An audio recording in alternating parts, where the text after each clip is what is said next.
So hi guys, today we'll start with the topic linear bounded automata. So linear bounded automata is a variation of a Turing machine. So what is this actually? We know that the Turing machine, the tape is infinite. The tape is infinite in both the directions. It is infinite in the left and you have infinite in the right. But the linear bounded automata is a type of a Turing machine, but the thing here you have is a restricted tape space you have. It is not infinite. We have a restriction in the tape space here. So how you have a restriction is you have a closed square bracket in the left and in the right, and you have a closed closed square bracket you have, that we call it as a left end marker and the right end marker. So that is the difference between a Turing machine and the linear bounded automata. In the Turing machine the tape is infinite, but here we have a restriction in this space here after the input. In the left you have an end marker and on the right you have an end marker. So the linear bounded automata, the mathematical representation, how you have a Turing machine 7 tuple. For the linear bounded automata you have a 7 tuple here. So 7 tuples, these are the 7 tuples. We have Q is a finite set of states, this already we know. Sigma is a finite set of input alphabets with end markers, because these are also on the input tape with the end markers.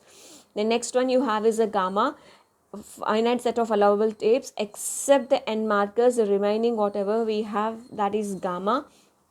Delta is a transition function, B is a blank symbol, and F is a final state. So this is the 7 tuple mathematical representation of a linear bounded automata.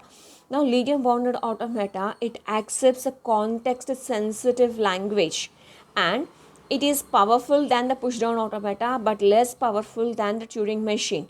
So this is one thing. It accepts context sensitive languages and it is powerful than push down automata, and but it is less powerful than the Turing machine. Now we'll see the example here. So L equal to a power n, b power n, c power n such that n is greater than or equal to 0. So for this we have to construct the linear bounded automata. So how to construct the linear bounded automata? So we will take the tape. I will take the tape and, like for example, I'll take n equal to 2.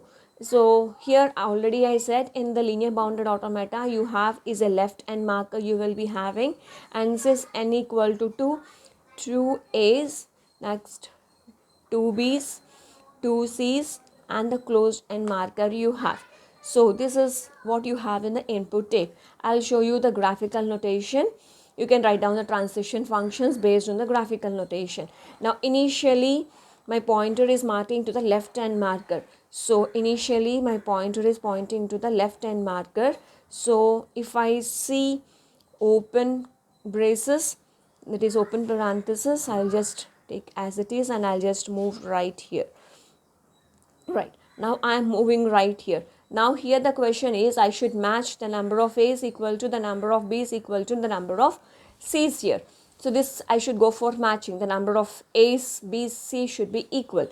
Now after that, now you are coming to A. So when you see the A, again what we do is we will change the state. Let us make A as X and move right. So this X we will make it as X and we will move right. And next after this, any number of A's you just go on skipping. Any number of A's, we don't do anything, you just move on right. So all the A's we are going on skipping. Now you see B. Now 1A 1B should be a match. So if you see the B now, let us make it as X and again move right. So this B we are making it as X and again we are moving right. So when you move right again you can have any number of B's. So all the B's again you have to go on skipping. So this B and we are moving right and we are skipping. You take this as Q3. Now all the B's we have skipped. After all the B's, now next what you have is a C.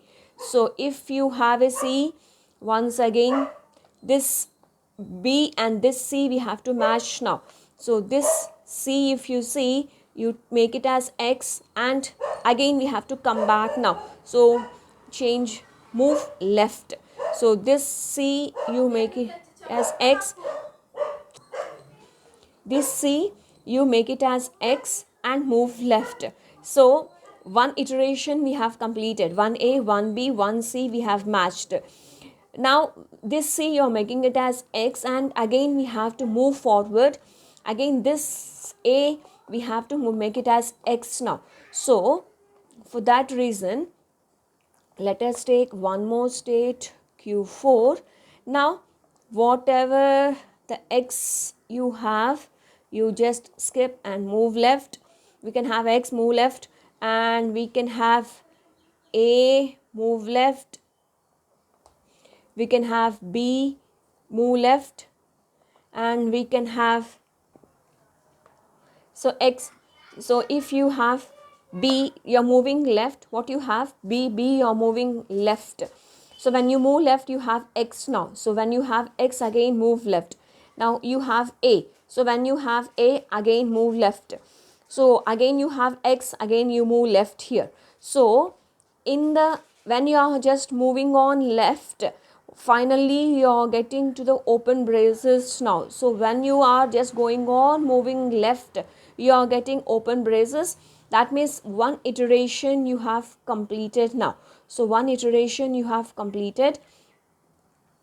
So moving to the state, when you are moving to the state, when we see, when we are just going on moving left, you are seeing the open braces. So open braces, nothing we are doing, and we are moving right now. So you are coming here. That means you are moving right, you are coming here. So when you are coming here, you are getting x again. So when you see this x again, the x should be skipped. So when I see this x,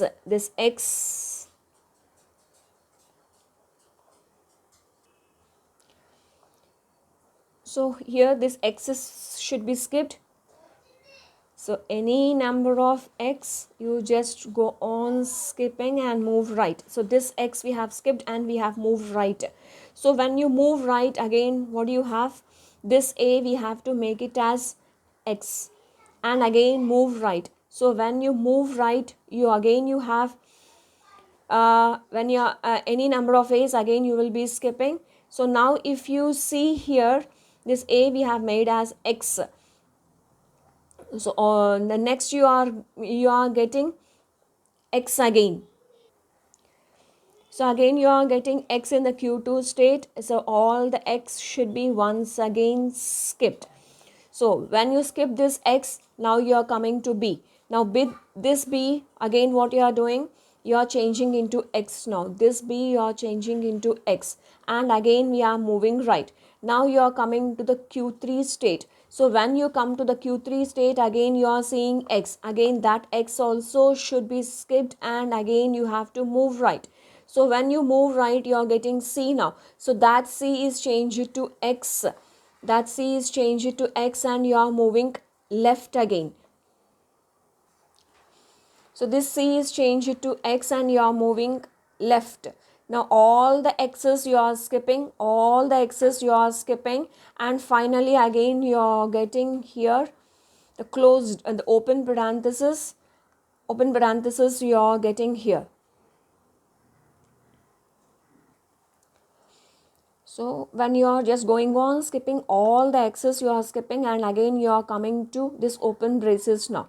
So now you are in the state q1, you are just moving right. So when you are moving right, now you have x. So this x should be skipped and move right. So all the x's you are going on skipping, and finally you are coming to the closed. So when you are coming to the close in the q1 state, so take the another state now. Let us take the another state as q5. Now in the q1 state, if you see closed braces, and you just halt it. So this we can take it as a accepting state here, and this is our initial state. So this is a way how we check that number of a is equal to the number of b is equal to the number of c's in the linear bounded automata. So for this, you can write down the transition function, and you can just check the instantaneous description.